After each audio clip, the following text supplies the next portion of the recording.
saja.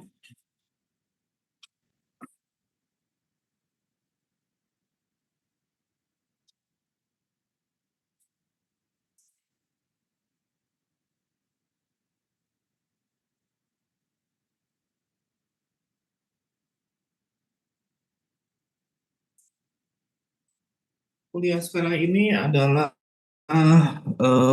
enggak sih, bukan rehabilitasi mediknya. Kalau misalnya untuk untuk osteoartritisnya sendiri kan kalian udah ada kuliahnya khusus gitu enggak kan ya? Halo, ada kuliah khusus untuk ada osteoartritis selain dari saya?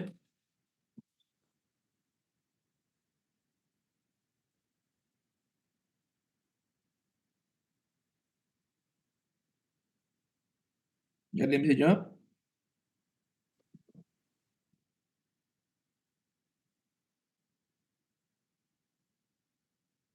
Kalian semuanya tahu kan apa yang kalian dikuliahkan?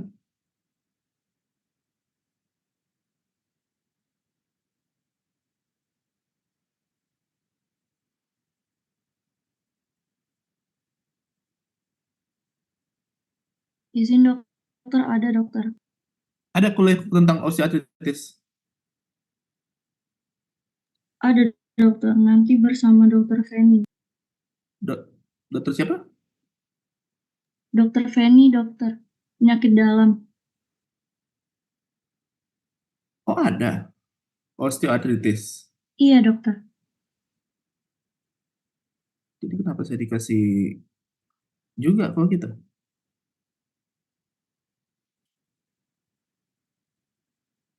Ya udah kalau gitu, kapan kuliah kalian tuh yang osteoartritis ini?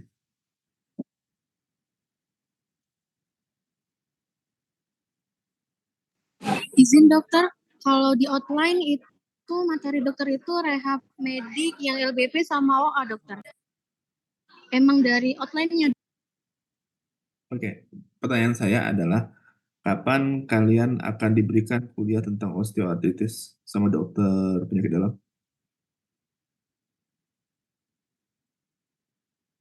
Izin Izin dokter. dokter, Oh, dokter. Belum ada kabar dari akademik.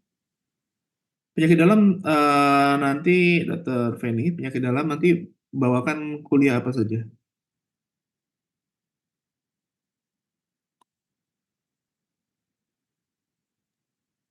Izin menjawab dokter, untuk kelainan degeneratif dokter ada gout, artritis, osteo, sama rheumatoid dokter. Oh, oke, berarti udah generatif secara umum ya. Oke, fokus saya sekarang ini adalah untuk yang spesifiknya, karena ini adalah salah satu penyakit yang paling sering terjadi. Ya, kalau misalnya kalian pergi nanti ke manapun lah, kalau menjadi dokter nanti ini nyeri pada lutut itu adalah salah satu yang sering terjadi. Tentunya saya akan bahas sebenarnya si osteoartritis secara umum, tapi spesifiknya lebih ke arah lututnya atau osteoartritis pada genu. Jadi OA itu sendiri adalah sekelompok penyakit yang tumpang tindih, memiliki perbedaan etiologi ataupun kesamaan biologik, morfologik, dan keluaran klinis. Jadi dia bisa muncul di semua bagian daripada sendi, ya. Bukan hanya di rawan sendi, jadi semua bagian daripada sendi, bukan hanya di pada lutut, pada juga tangan, bahu, leher, kaki. Pokoknya di mana ada sendi itu adalah muncul osteoartritis. Karena prosesnya ini, salah satu prosesnya itu adalah proses aging, penuaan. Ya. Tidak hanya mengenai rawan sendi, tapi juga melibatkan sendi secara keseluruhan, termasuk tulang-tulang subkondrolnya, ligamentum, kapsul, membran sinovium, dan otot-otot periartikuler. Saya nggak akan membahas lagi tentang anatomi daripada sendi, saya harap Anda mengerti sendirinya. Pada akhirnya terjadi degenerasi berupa fibrilasi, fisura, dan kehilangnya keseluruhan ketebalan rawan sendi dari permukaan sendi. Jadi fokus daripada untuk OA ini sendiri, ya, itu kita berikan, kalau misalnya kita secara spesifik untuk rehab mediknya, itu kita berikan programnya itu adalah berupa edukasinya, weight management, terapi fisik, modalitas ortotik maupun okupasi. Jadi bukan cuma hanya berikan obat saja. Dan obat saja nggak ada gunanya. Jadi faktor-faktor yang mempengaruhinya untuk terjadi osteoartritis ini adalah usia, tentunya meningkat 13,9% dari usia 25 tahun menjadi 33,6 dari usia pada usia 65 tahun. Sebentar dulu.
Oke, di mana tadi untuk osteoartritis itu sendiri, yang saya bilang tadi, itu faktor risikonya adalah usia, ya,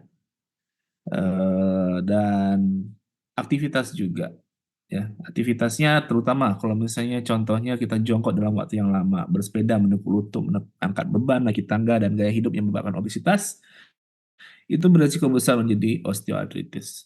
Dampak osteoartritis sendiri adalah gangguan gerak, masalah psikis dan sosial tentunya, yang nantinya juga akan membutuhkan besar biaya pengobatan, waktu, dan tenaga. Lalu terjadi penurunan kualitas hidup dan kemandirian dalam melakukan aktivitas kehidupan sehari-hari. Itu pentingnya osteoartritis, terutama genu, lutut. Kemarin kan dari kuliah yang saya berikan untuk LBP, lutut adalah salah satu tulang, ada sendi untuk penopang daripada tubuh kita. Asal kalian berdiri, ya, asal kaki kalian masih bisa berfungsi dengan baik, kalian bisa berdiri dan berjalan, lutut itu salah satu yang sering sekali terkena cedera. Kalian masih kecil pun, kalau kalian terkilir, biarpun yang kenanya mungkin di daerah pergelangan kaki, lutut juga kadang-kadang terasa sakit karena memang dia harus menopang. Terkilir pada telapak pergelangan kaki pun, lututnya pun juga kadang-kadang juga kena karena dia harus menopang. Jadi semua permasalahan untuk lower extremity, ya, itu pasti berhubungan dari 3 sendi tersebut: ankle, genu, dan lumbal. Hip dan lumbal biasanya sih bersamaan kadang-kadang. Soalnya LBP pun permasalahan hip juga sebenarnya ada di situ. Jadi berdasarkan WHO, OA adalah salah satu dari 10 penyakit yang buat disabilitas di negara maju maupun berkembang. Diperkirakan pada usia 65 tahun ke atas dapat 10% osteoartritis yang bergejala, dan di mana 50% dari tersebut, ada 50% dari 65 tahun ke atas itu sudah mengalami osteoartritis tapi tidak ada sakit. Jadi pada waktu tutorial kemarin itu ada beberapa yang agak unik. Ada yang mengatakan nyeri pada osteoartritis itu gimana ceritanya gitu, pokoknya saya lupa. Ketawa-ketawa saya melihat tutorialnya. Jadi osteoartritis bisa muncul, ya, tanpa ada sakit, tanpa ada keluhan. Ada, bisa. Kenapa? Nanti kita bahas. 80% mengalami keterbatasan gerak dari 10%-nya ini. 25% tidak melakukan aktivitas sehari-hari, 11% membutuhkan bantuan dalam perawatan pribadi. Ya, activity daily living-nya. Di Jakarta, di Indonesia, Jakarta, dalam khususnya Cipto Mangunkusumo, RCM, kasus osteoartritisnya itu 56,7%. Bayangkan. Secommon apakah artritis itu? Jadi kita dapatkan 1 dari 8 orang itu mempunyai osteoporosis, 1 dari 10 mempunyai osteoartritis.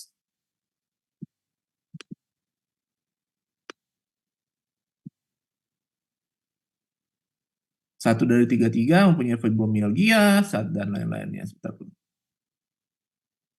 seperti ini.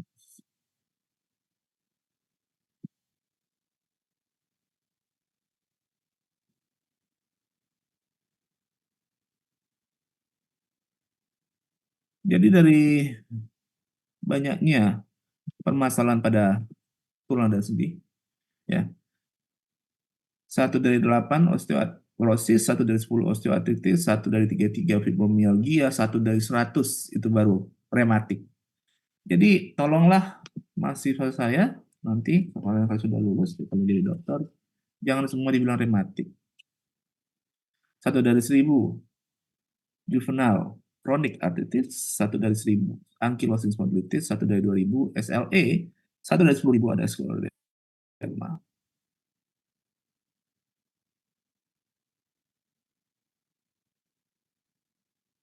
Oke, terus apa yang terjadi sebenarnya pada OA gini ini sendiri? Itu adalah kerusakan dari kartilago dari knee joint-nya pada 3 artikulasi utama, yaitu lateral kondal dari femur dan tibia, medial kondal, dan patofemoral joint-nya. Itu disebabkan karena kompleks interplay dari integritas daripada sendinya itu sendiri, biochemical proses, genetik, dan tentunya proses mekanikal juga.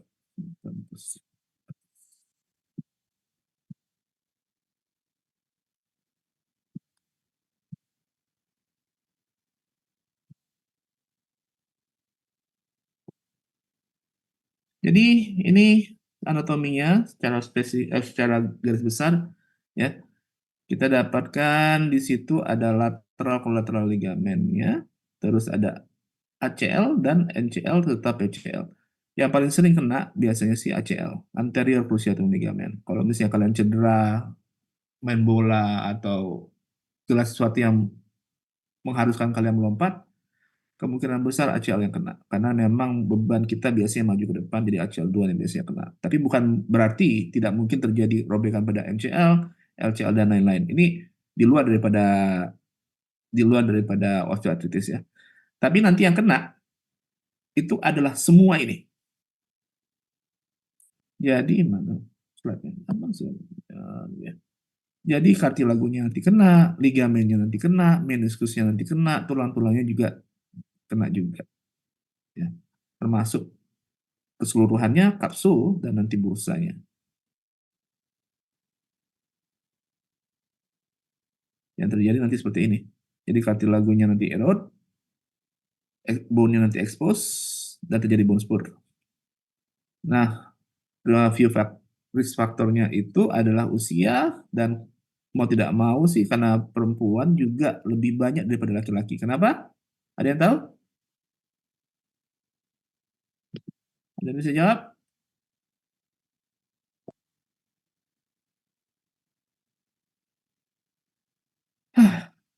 Obesitas, previous knee injury, lower extremity malalignment, repetitive knee bending, sama high impact activity, sama muscle weakness tentunya juga mempengaruhi.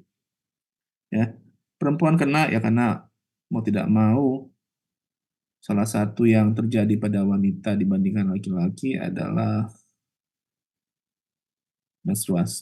menopause. Terjadi menopause. Sayang sekali, tapi itulah yang terjadi pada kaum wanita. Bukannya berarti pria nggak punya yang namanya andropause. Pria punya andropause.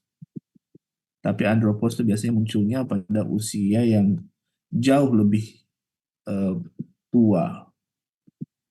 Kadang-kadang pada usia 65-an ke atas.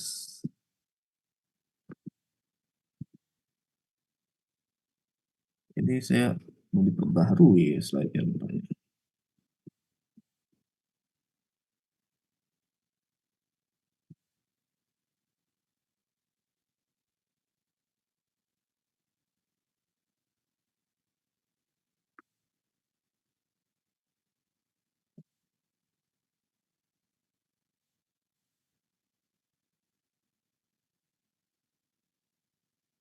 Saya perlu kasih kuliah nggak sih? Atau saya kasih slide-nya aja? Serah kalian sih.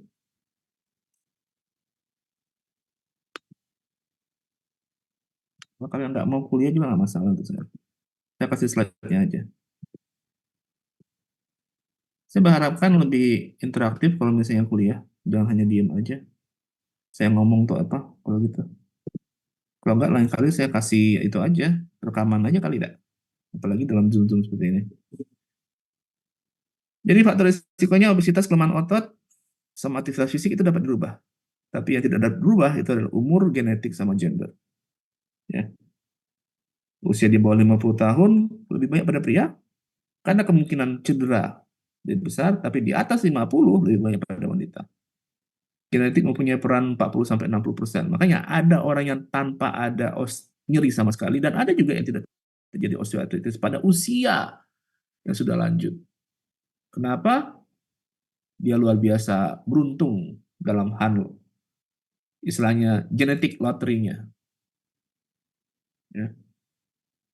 Jadi mau nggak mau, kita tidak diciptakan serupa deh.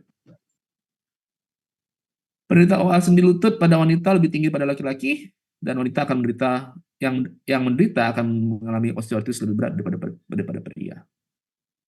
Nah, kenapa bisa terjadi gangguan osteoartritis pada obesitas? Itu karena dia akan meningkat kurang lebih 15% setiap penambahan kilogram per meter per kubik. Jadi IMT kalian naik 1 poin ya di atas 27, itu akan meningkat risiko 15%. Jadi 28 nanti naik 15%, 29 naik 30%, dan selanjutnya. Itu disebabkan karena perubahan postur, pola jalan, dan tingkat aktivitas fisiknya, dan juga perubahan center of gravity dari interior dan hiperlogotik. Terjadi juga deformitas genivarus pada pasien-pasien yang gemuk ya. Genivarus itu lututnya bentuknya O, yang berperan dalam patogenesis dan progresivitas dari OA genunya. Dia akan meningkat 4 kali lipat pada wanita obes dan 4,8 kali lipat pada pria yang obes.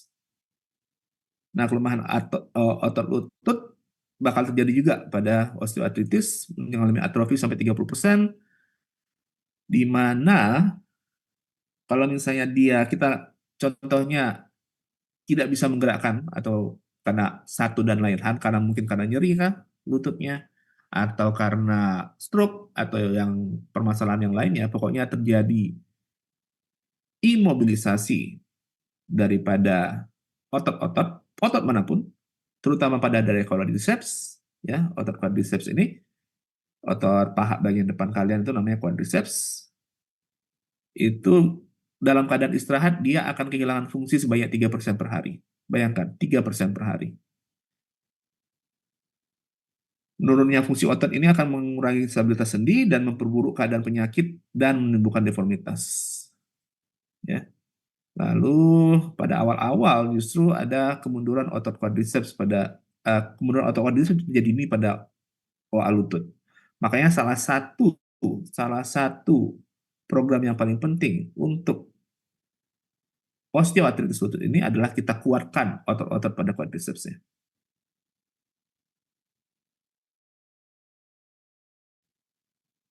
Tentunya anamnesis kan tanya symptoms apa subjektif objektif dan bla apa sih Socrates apa ya, lupa saya. Kalian gunakan aja yang sudah kalian diajarkan, bukan Socrates kan ya yang diajarkan sama kalian. Tapi ada Socrates pain question. Jadi itu severity-nya, onset-nya, continuity, dan saya lupa RATS-nya, lupa lagi apa. Jadi inflamatorinya ada tidaknya, ya ada bengkak, nyeri, panas dan segala macamnya, history of trauma, instability, functional loss, dan sebelumnya pernah mengobati dengan apa? Itu untuk knee pain secara umum.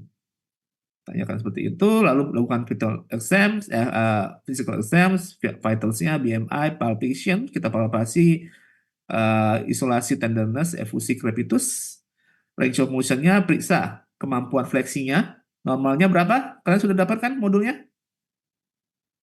Ada yang bisa jawab? Normal range of motion untuk lutut berapa?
Berapa range of motion untuk lutut? Ada di modul kalian? Modul S. 120 sampai 130 dok. Berapa?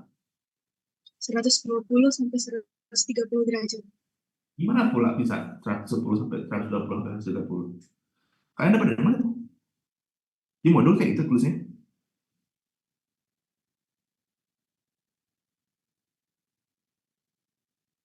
Namanya range of motion, lingkup gerak sendi.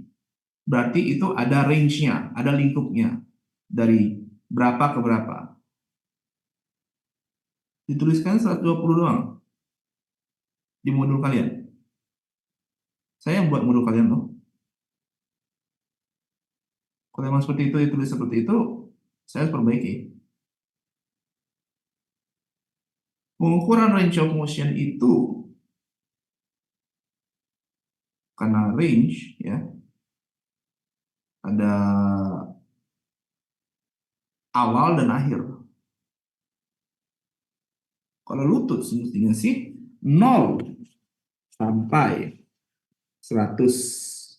Ada beberapa textbook bilang 150. Kamu dapat 130 dari mana ya? 0 sampai 150 range of motion-nya. Itu yang normal untuk lutut. Kalau enggak, kalau misalnya cuma 130, kalian nggak bisa sholat loh deh. Kalian rukuk kan? Lututnya ditekuk kan? Sampai bersimpuh seperti itu. Kalian kira bersimpuh kayak gitu, derajatnya cuma 120 derajat. Kalian sholat selama ini gimana?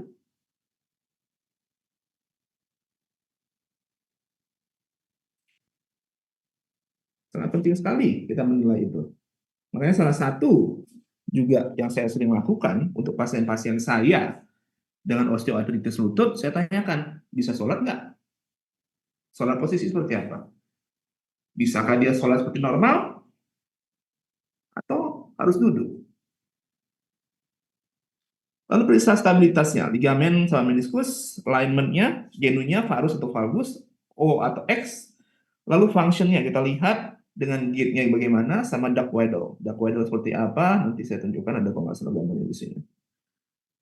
Lalu ini adalah valgus test untuk periksa medial collateral ligament, varus test kebalikannya lateral, Lachman test untuk ACL, Berry maneuver itu untuk periksa meniskus, dan duck waddle untuk periksa stability. Jadi kamu diminta untuk berjalan dengan posisi jongkok. Kalau misalnya dia sanggup, nggak ada masalah. Kalau misalnya nyeri positif, berarti ada gangguan pada meniskusnya. Tentunya ada juga stabilitas daripada sendinya. Untuk meniskusnya kita periksanya adalah McMurray. Ini semua ada di modul. Dan saya sudah buat modul yang sekarang ini pemeriksaan yang penting, bukan hanya apa? Kalian ngapain itu namanya? hacking. Enggak. Saya malah nanti membuat untuk ujiannya adalah pemeriksaan fisik. Dan pemeriksaan laboratorium, tentunya kita perlu periksa juga CBC, LED, rheumatoid factor, arthrocentesis, itu berarti kita sedot cairan selingnya, kita analisa di situ, lalu kita ronsen. Biasanya pada 3 view. Weight bearing, ingat sekali lagi, untuk lutut dia harus weight bearing, artinya berdiri, jangan berbaring. Lateral, sama sunrise atau tangential lateral. Sunrise position ini biasanya lebih spesifik kalau misalnya kita membandingkan dengan ada tidaknya infeksi sih sebenarnya, atau ada yang lainnya. Tapi ya ini salah satu pemeriksaan yang kita lakukan untuk ronsen. Biasanya kita gunakan, apalagi untuk BPJS zaman sekarang ini, hanya anterior posterior dan lateral. Tapi tentunya jangan lupa anterior posteriornya dia harus posisi berdiri, weight bearing anterior posterior. Lalu MRI kalau misalnya perlu, kalau ada kecurigaan ke arah gangguan pada meniskus ataupun ligamen maupun soft tissue yang lainnya.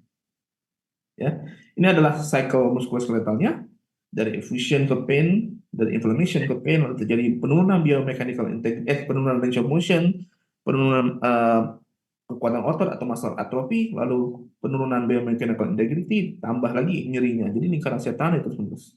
Kalau terjadi efusi dan ada pembatasan dari pergerakan dari otot, terjadi juga atrofi, makin bermasalah. Ya. Ini, nah, penggunaan sports. Jadi kalau misalnya kemarin kan saya ada pernah kasih kuliah untuk LDP itu, apa yang akut pasti akut, apa yang kronis itu kronis. Tapi untuk lutut, untuk sendi, memang ada permasalahan tertentu. Ya, kenapa?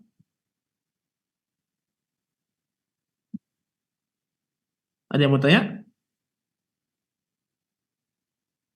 Siapa tadi? Ada permasalahan tertentu di mana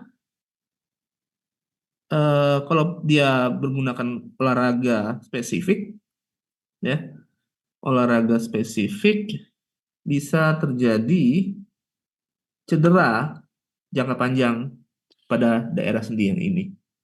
Ya. Orang-orang yang sering ballet, soccer, baseball itu pada daerah kakinya, talusnya, ya, ankle,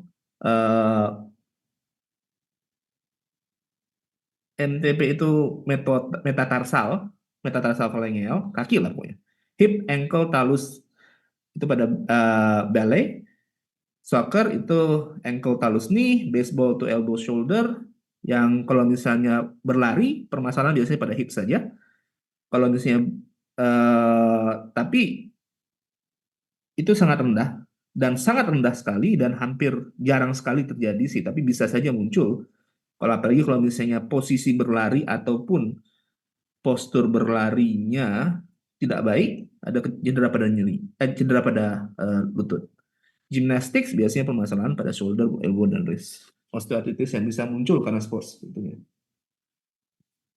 Jadi ini differential diagnosis untuk knee pain-nya sebenarnya sih nggak perlu terlalu ini lebih spesialistik lah untuk kalian. Kalau misalnya kalian mau baca lebih dalam, lebih bagus saja. Tapi kalian bisa lihat sendiri. Mau bagaimanapun nyerinya, mau di depan, di dalam, ya, atau nyeri di seluruh bagian daripada lututnya, di samping atau di belakang, semuanya itu OA. Differential diagnosisnya. OA muncul di semua differential diagnosis untuk nyeri pada lutut. Mau nyeri lututnya di bagian manapun itu.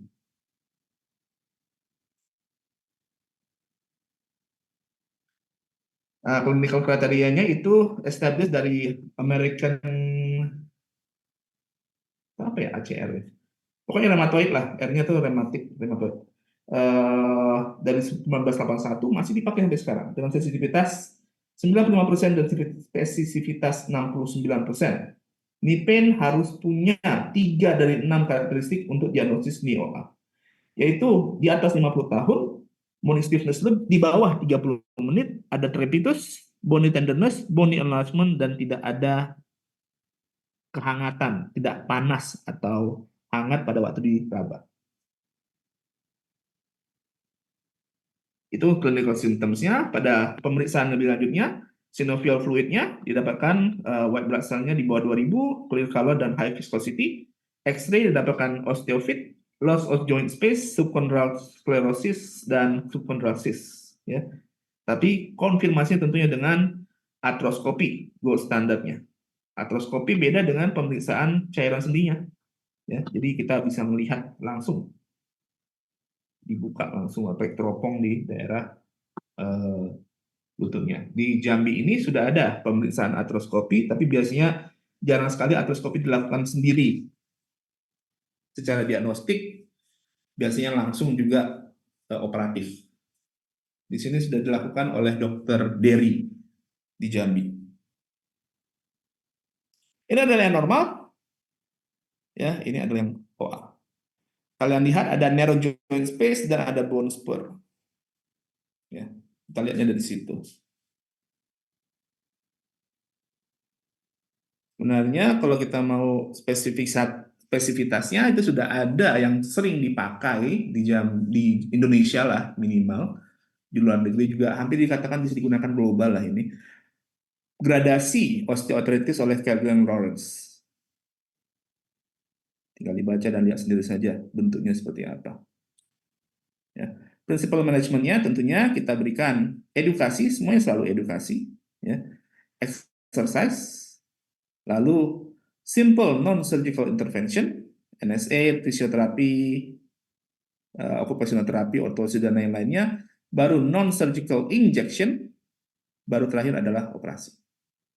Operasi sendiri bisa kita ganti total, atau ganti sebagian, atau joint preserving, hanya osteotomi saja, itu bisa.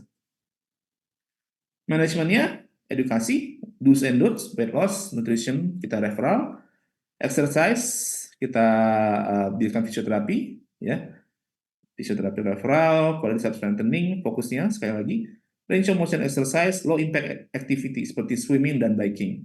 Ya. Kenapa disebut low impact pada daerah lutut? Ada yang tahu?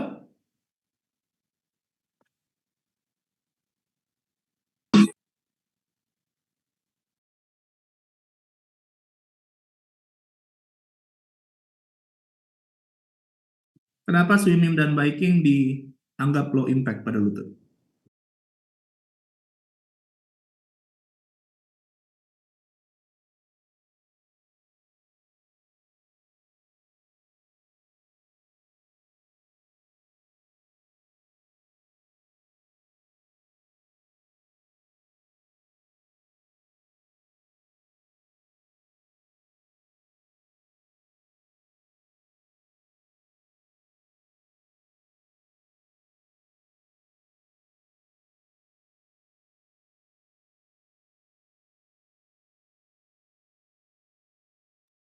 Mungkin dok, karena tidak memberikan tekanan secara langsung, dok.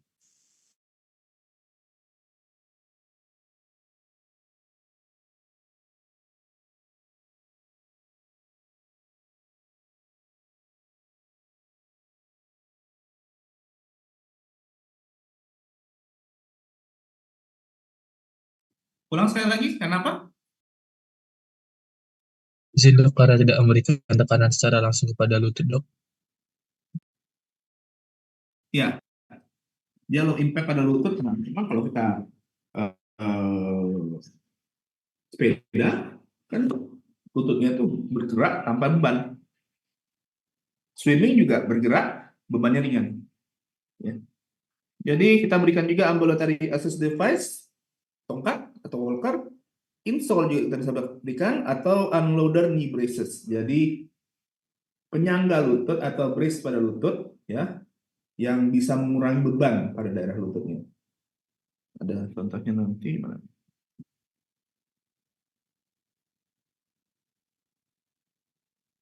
Oke, do's and don'ts, nanti baca sendiri saja. Edukasinya seperti ini. Juga dibaca, sama aja sih, dibalikin lagi, kembali lagi. Exercise-nya, range of motion exercise, stretching, strengthening, aerobik juga bisa, efektif, dan rekreasional. Ya. itu betul-betul dari exercise ini setelah penelitian yang sudah tentang exercise-nya ini sendiri. Untuk saat ini kita masih belum menemukan obat untuk bisa menyembuhkan osteoartritis. Kenapa? Karena osteoartritis adalah penyakit degeneratif. Jadi sampai kita bisa menemukan obat awet muda, kita nggak bisa sembuh. Ya. Tapi kalau kita fokus untuk latihan penguatan pada quadriceps terutama dan aerobic exercise, itu efektivitasnya tinggi sekali untuk mengatasi atau memanage yang namanya osteoartritis terutama pada lutut. Betul-betul latihannya bisa kita lihat sendiri saja, fokus kita pada awalnya fleksibilitas dan stretching, lalu naik ke strengthening exercise, dan latihan keseimbangan atau proprioceptif bila diperlukan. Jarang sih kalau hanya lutut saja. Kalau misalnya multiple sendi terutama hip dan genu, atau hip lumbar genu, atau hip lumbar genu dan ankle, itu sangat penting sekali latihan-latihan proprioceptif dan keseimbangan ini. Oke. Nah, strengthening sendiri itu efektif short term untuk specific impairment related outcomes. Contohnya kalau misalnya terasa nyeri, itu bisa jauh berkurang dengan latihan penguatan. Sekali lagi, latihan penguatan quadriceps tanpa membebani lututnya. Jadi kalau misalnya kalian bilang, wah, Dr. Patrick bilang kalau kita kuatin lututnya, nanti OA-nya bisa hilang. Jadi kita squat jam aja supaya kuat otot-otot lutut kita. Kuat nggak kira-kira kalau kita squat jam? Kuat memang, tapi lututnya kan masih beban. Beban pada lutut meningkat, tambah sakit. Sekali lagi latihannya penguatan untuk quadriceps tanpa beban di daerah lututnya. Ya. Lalu yang paling efektif sebenarnya adalah aerobik. Karena aerobic exercise itu mempunyai efek yang signifikan karena dia juga bisa membantu untuk menurunkan berat badan. Ya, seperti yang saya bilang, kalian meningkat berat badannya 1 poin, IMT bisa meningkat risiko untuk OA 15%.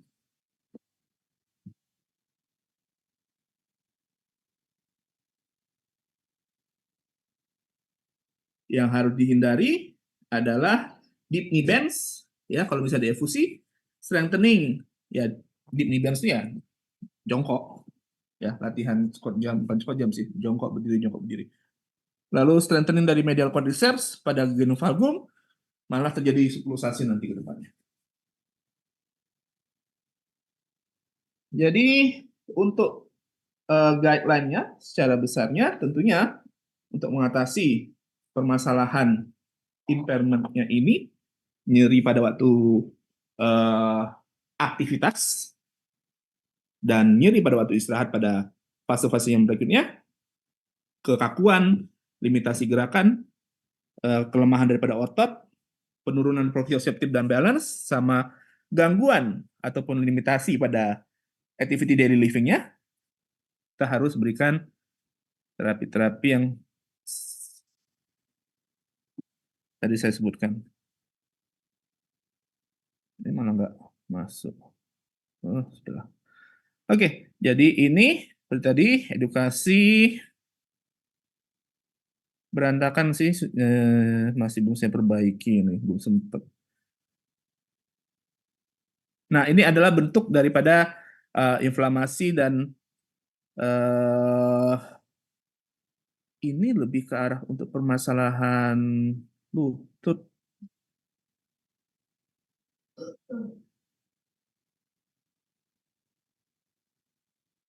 Sepertinya ini HL ligamen deh. Bukan OA ini mah. Ini dicuekin aja. Ini dicuekin. Ini untuk nyeri lutut pada umum ya sebenarnya sih. Bisa juga digunakan ya. Acute phase, subacute phase, sama chronic phase. itu memang terjadi pada osteoartritis, tapi osteoartritis tidak deh. Bukan ini untuk nyeri lutut secara umum. Dan kalau misalnya ada cedera pada daerah lutut, kayak ACL, PCL, dan lain-lainnya. Jadi sekali lagi, weight management itu lalu exercise, flexibility strengthening, dan berikutnya adalah cardiovascular atau aerobik. Tipe exercise-nya low impact aerobik, cycling, walking, jalan santai pun bisa, ya. Atau bisa juga kalau misalnya masih sanggup, moderate weight bearing, latihan penguatan yang menggunakan sepeda, atau kita juga bisa gunakan ankle weight maupun NK table namanya. Lalu water exercise atau hidroterapi. Nah, ini tentang fisioterapinya, itu ada pemberian panas, dingin, dan segala macamnya, pemberian TENS untuk stimulasi listrik untuk mengatasi nyeri. Ya, nggak perlu deh. Kita nggak fokuskan ke arah situ, terus ultrasound, dan ortotik. Ortotik kita bisa berikan, contohnya adalah knee brace. Fungsinya, dia akan mengubah distribusi dari beban, ya, dan bekerja sebagai cushion, ya, bantalan, dan merubah alignment merubah kesejajaran dari kaki. Ini knee brace seperti ini bentuknya, contohnya unloaded knee brace, ya. Dan ortosis kalau memang dia ada kaki yang bentuk X, kaki yang bentuk O yang membuat nyeri lututnya makin parah, kita berikan lateral heel wedge atau medial heel wedge. Ya. Jadi lateral heel wedge biasanya digunakan kalau misalnya terjadi penyempitan pada medial compartment. Medial heel wedge juga bisa diberikan, tapi sangat jarang sekali. Soalnya kebanyakan pasien-pasien dengan OA itu lebih ke arah kaki bentuk O. Kaki bentuk O, berarti kan medial kompartemennya itu menipis. Medial kompartemennya menipis, makanya kita berikan lateral heel wedge. Ini biomekanikanya secara spesifik tentang valgus knee brace, ya. Berarti nggak usah sih. Lalu kita berikan occupational therapy. Occupational therapy itu berbeda dengan physical therapy atau fisioterapi. Occupational therapy itu fokus untuk aktivitas sehari-harinya dan mengajarkan kembali melakukan aktivitas sehari-hari yang tidak membebani lututnya. Ya. Bagaimana cara dia berpakaian, mandi, ya, keamanan aktivitasnya di rumah, dan penggunaan alat-alat bantu yang bisa membantu dia untuk naik turun tangga contohnya, atau untuk sholat. Itu kerjanya itu adalah occupational therapy. Nah, untuk pengobatannya kita bisa berikan pharmaceutical, biasanya kita bisa berikan obat-obatan seperti acetaminophen, paracetamol, NSAID, COX-2 inhibitors, opioid, dan glucosamine chondroitin. Glucosamine chondroitin ini sendiri masih agak kontroversial sekarang. Dulu dinyatakan efektif. Jadi kalau misalnya kamu membahas lagi, baca lebih lanjut lagi tentang glucosamine chondroitin, dulu ini dibilang efektif sekali. Tapi dalam jangka panjang tampaknya sama saja dengan pemberian obat-obat anti nyeri. Jadi sekarang masih ya suka-suka lah kira-kira. Kalau memang cocok pasiennya diberikan, berikan aja. Ada beberapa textbook malah sekarang ataupun jurnal-jurnal penelitian yang terbaru menyatakan penggunaan glukosamin tanpa chondroitin tidak efektif. Penggunaan chondroitin tanpa glukosamin nggak ada artinya. Jadi kalau misalnya sekarang ini sayangnya jarang sekali kita bisa menemukan obat-obatan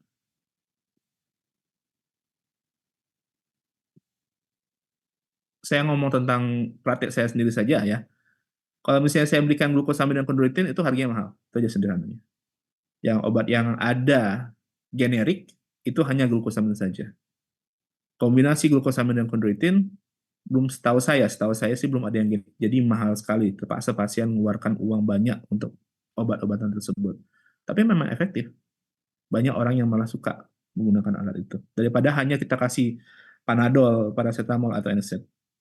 Dan selanjutnya kita berikan juga intraarticular injection, kita bisa berikan glukokortikoid ya untuk mengatasi nyerinya atau hyaluronan dan regeneratif lainnya. Nanti saya jelaskan tentang regeneratif. Ini dulu seperti yang saya bilang glucosamine chondroitin itu idealnya 1.500 mg sehari. 1.500 mg. Ya. Itu sudah dinyatakan cukup efektif pada tahun 2006. Tapi sekarang sih untuk mild OA yang ringan nggak ada gunanya. Sama aja dengan placebo katanya. Kalau untuk moderate severe, kombinasinya glucosamine chondroitin ada efek. Kalau hanya glucosamine saja, no. Chondroitin saja, setahu saya tidak ada. Nggak ada obat yang hanya chondroitin saja. Dan banyak pasien yang justru suka menggunakan glucosamine chondroitin. Efek samping sampai sekarang ini udah dipakai sampai udah beberapa puluh tahun, nggak ada. Karena ini memang masih dalam dikategorikan sebagai roboransia atau suplemen. Lalu kita bisa berikan paracetamol. Paracetamol, jangan lupa, paracetamol itu bisa loh. Dan paling mudah diberikan dengan efek yang sangat besar sebenarnya sih untuk atasi nyeri. Memang dia kalau untuk permasalahan untuk OA, terutama OA genu, dia tidak seefektif NSAID. Tapi kalau misalnya untuk nyeri, kalian nggak tahu kesakitan banget, ya sudah minum aja langsung 1.000 mg. Bisa kalian minum langsung sampai 2.000 mg atau 3.000 mg, boleh-boleh saja. Tapi idealnya 1.000 mg satu kali makan. Hati-hati untuk pasien-pasien dengan penyakit hepar atau minum minuman keras. Banyak kejadian pasien yang masuk, aduh minum Panadol dia tuh, gara-gara minum Panadol 3 butir langsung tiba-tiba nggak sadarkan diri. Rupanya sebelumnya dia minum banyak karena paracetamol dia dimetabolisir di liver. NSAID untuk moderate severe kalau misalnya acetaminophen tidak efektif, ya. Tentunya bahayanya dia ada toxicity untuk gastrointestinal, renal dan hepar. Dan terjadi fluid retention, bengkak nanti badan kita. Kalau untuk ada risiko bleeding dari gastrointestinal, gunakan anti-aerosol agent seperti sucralfate atau PPI, yang zol-zol itu, omeprazol, lansoprazol, esomeprazol. Ya.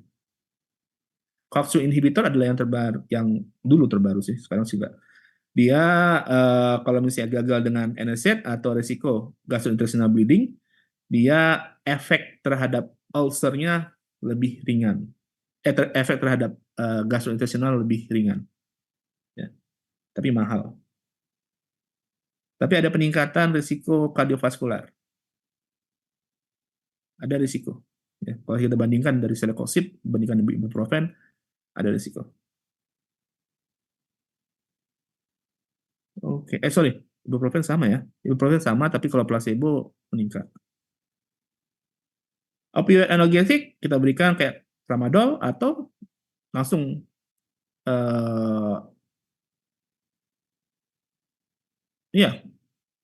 kokain heroin bisa. Indikasi untuk morfin. Indikasinya moderate severe pain, acute exacerbation, NSAID, dan COX-2 inhibitor yang gagal atau kontraindikasi. Kita bisa berikan oxycodone, itu morfin juga, MST, itu bisa barengan dengan NSAID. Atau bisa juga tramadol kombinasi dengan PCT, atau kodein dengan PCT, itu efektif sama. Tapi tentunya long term use bahaya sekali, ketergantungan. Dan bahaya untuk orang yang tua, ya, bisa confusion, sedation, constipation. Jadi, kalau kita berikan pada usia di atas 60 tahun, tanyakan, ada pusing, mual, bingung, ngantuk, ya, susah buang air besar, ditanyakan, itu penting. Nah, yang berikutnya adalah suntik. Kita bisa berikan glukokortikoid, indikasinya kalau misalnya diberikan oral analgesik, tidak ada perubahan. Bisa kita berikan biasanya kenolog 40, campurkan dengan lidocaine, setiap 3 bulan sampai 2 tahun. Efektivitasnya cuma kurang lebih 3 bulan. Dan biasanya ada sedikit meningkat nyeri atau flare bengkak 48 jam setelah injeksi. Tapi injeksi yang banyak, ya biasanya di atas 5, ada beberapa textbook bilang sebenarnya sampai 10 sih aman. Tapi rata-rata kalau misalnya di atas 5, malah bisa tambah parah kerusakan pada sendinya. Nah, berikutnya yang kalian mungkin pernah dengar, itu kita sebut ganti oli, gitu kan ya. Itu yang kita sebut sebagai hyaluronic acid, hyaluronans. Kita berikan hyaluronic acid, kalau misalnya sudah diberikan semuanya nggak ada efektif. Itu adalah synthetic joint fluid, ya. Pain relief-nya sama seperti steroid injection, tapi kita berikannya 3 kali 2 ml setiap minggu. Jadi 3 minggu. Ada memang yang sekarang yang 1 kali suntik. 1 kali suntik saja cukup. Tapi nggak efektif. Ya. Kalau misalnya kita berikan 3 kali seminggu sekali, 3 kali seminggu, 3 minggu, 3 kali dalam 3 minggu gitu ya. Sekali seminggu dalam 3 kali sekali seminggu gitu maksud saya. Dia punya efektivitas sampai 6 bulan. Dan sekarang ada juga regeneratif. Obat-obat regeneratif seperti proloterapi, PRP, dan stem cell. Jadi kalau kalian yang sering ke klinik kecantikan dan lain-lainnya, yang namanya PRP dan stem cell itu bukan hanya untuk di muka ya. Justru pertama kali muncul regeneratif itu kok nggak salah bukan di kulit deh. Adalah untuk sendi. Tapi sekarang banyak digunakan untuk kulit. Platelet rich plasma, stem cell, proloterapi, dan lain-lainnya itu yang disebut regeneratif zaman sekarang ini. Tapi efektivitasnya karena masih kurang lebih 1 atau 2 dekade lah. Belum sampai 2 dekade kalau nggak salah. Sudah ada 2 dekade. Jadi masih belum ada konsensus yang jelas tentang efektivitas terhadap regeneratif ini. Banyak yang sudah coba, banyak yang menyatakan, wah iya, jauh lebih bagus daripada hanya hyaluronic acid.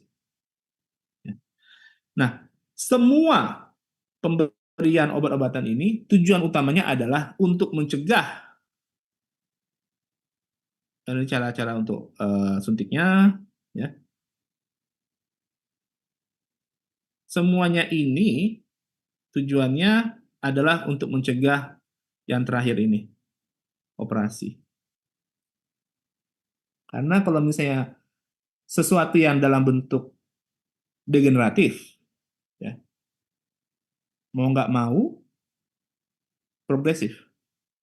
Usia kita makin tua kan? Kita nggak ada, di dunia ini nggak ada yang seperti Benjamin Button yang makin muda. Nggak ada. Kita makin lama makin tua. Kalau kita sudah terkena OA pada usia contohnya 40 tahun, usia 60, atau mungkin 70 tahun, hampir pasti harus dioperasi. Tentunya banyak hal yang mempengaruhi ya, tapi saya lihat jarang sekali yang berhasil kalau misalnya dia udah kena usia 40. Ada pasien saya yang sudah kena usia 30, ada. Sayang banget kan? Masih muda udah kena. Makin berat biasanya. Kecuali kalau misalnya dia olahraga dengan cukup. Tapi kalau misalnya dia sudah terkena pada usia 30-40 tahun, pasti ya lifestyle-nya pasti kan berantakan. Kalau dia bisa berubah 180 derajat, berubah lifestyle dia, mungkin tidak perlu operasi ke depannya. Tapi biasanya kita operasi, kalau misalnya knee pain atau functional statusnya tidak ada efek. Rata-rata kita akan coba dari 6 sampai 24 bulan. Jadi 6 bulan sampai 2 tahun. Tidak ada perubahan sama sekali atau perubahan sangat rendah, baru kita rujuk untuk operasi. Tipe-tipenya arthroscopic irrigation, debridement, high tibial osteotomy, partial knee arthroplasty atau total knee arthroplasty. Ini high tibial osteotomy, ya. Kita rubah bentuknya, nanti kita potong sebagian daripada tulangnya dan kita reposisi. Tadi yang bentuknya varus jadi kembali ke line, lurus. Parsialnya artroplasti kalau misalnya ada satu bagian, tapi jarang sekali ada terjadi seperti ini. Kalau misalnya sudah dioperasi, kenapa nggak langsung semuanya aja diganti? Jadi langsung diberikan totalnya artroplasti. Ya. Sayangnya, kalau kalian sudah diberikan seperti ini, kita akan lepaskan ACL-nya dan kemungkinan PCL-nya juga. Kemungkinan kalian nggak akan bisa sholat dengan normal lagi untuk kalian yang muslim. Karena dia hanya bisa nekuk maksimal nekuk itu 120 derajat. Makanya kalau tadi kalian bilang, teman kalian ada yang bilang, lutut hanya bisa menekuk sampai 120 derajat, malah ya wes, nggak bisa sholat berarti kalian kalau begitu. Kalau kalian sudah terjadi operasi seperti ini, kalian terpaksa sholat duduk. Untuk yang muslim. Karena dia nantinya hanya bisa menekuk 120 derajat maksimal. Itu totalnya artroplasti. Jadi total ini jadi sebuahnya semua kedua kompartemen langsung diganti ya. Kalau yang parsial cuma satu kompartemen saja. Ini dua kompartemen diganti. Fungsi utamanya adalah untuk mengatasi nyerinya. Nyerinya, bukan gerakannya.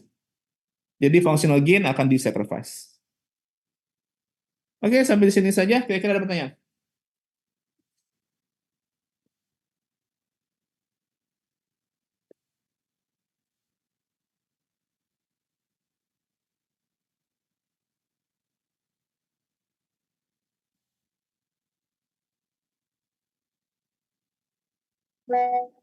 Nanti saya akan buat soal-soal baru deh. Mungkin lebih analitik nanti untuk soal-soal tentang yang dari saya. Saya bawa berapa bagian berarti ya? Jadi nanti lebih ke analisanya nanti. Harapan saya kalian mengikuti kuliah saya dengan baik. Dan tutorialnya juga lancar. Supaya kalian bisa menjawab nanti soal-soalnya itu. Tapi kalau kalian mengikuti dengan baik, maksudnya bisa. Nggak usah khawatir. Ada pertanyaan? Izin bertanya, Dok.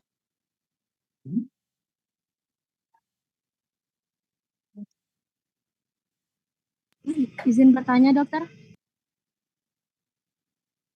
Ya, silakan. Jadi, Dok, tadi tuh kami tutor ya, Dok. Terus pas bahas osteoartritis juga, itu dokter pengampu kami ada bilang kalau tata laksananya itu harus per grade. Sedangkan dokter jelasin tadi itu tata laksananya itu seperti secara menyeluruh. Jadi pertanyaan saya untuk grade osteoartritis itu tata laksananya berbeda nggak, Dok? Harus apa? Grade? Gimana maksudnya? Kan kalau mau menentukan osteoartritis itu kan ada klasifikasinya grade 1 sampai grade 4. Nah, itu untuk tata laksananya per grade itu beda atau sama, Dok? Oke. Jadi, seperti yang saya bilang tadi, dari awal lagi, ada orang yang, mana tadi dia? Kembali lagi di sini ya. Penderita osteoartritisnya itu bergejala. Saya coba kasih warna deh yang spesifik. Kira-kira apa maksudnya? Osteoartritis. Kan kalau osteoartritis itu kalau pemeriksaan radiologinya itu kan ada grade 1 sampai 4, Dok, menurut klasifikasinya. Makanya saya jelasin lagi ya. Ada osteoartritis yang bergejala. Sayangnya kemarin waktu kuliah LBP saya tidak menunjukkan slide yang